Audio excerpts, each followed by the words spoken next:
And that is such a big part of it. Fossil fuels, oil, gas, coal, all of this needs to be transformed. But it's also, it's a crisis of agriculture, of transportation. It's a spiritual crisis at its essence, because it is a crisis of disconnection. And so it's an invitation for us to reimagine the way in which we live. And I am a firm believer that we do need everybody, right? We need artists in this time. That is a really valuable space to be in. It's a valuable vocation. We need farmers in the cities as well as outside of them. We need accountants, we need lawyers.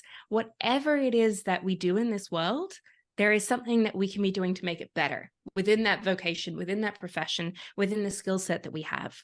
So it's not just for somebody else out there. It's really for going into our hearts and saying, well, what makes meaning of my life? I believe that the solution to our global food problem is growing food in people's yards, growing food in the city where we need it.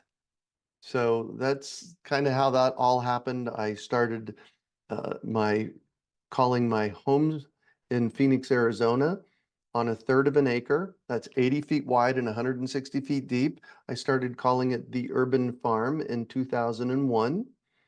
And from 2002 until 2022, when I left Phoenix, we would do tours, and I had easily 10 or 15,000 people over that 20-year period come and see an edible landscape. And just like in nature where food grows, when people come to my yard, they see food growing everywhere.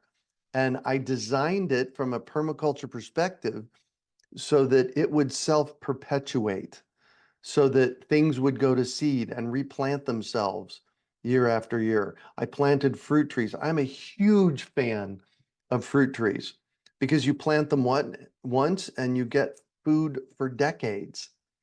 So I had 80 fruit trees at the Urban Farm on this third of an acre property.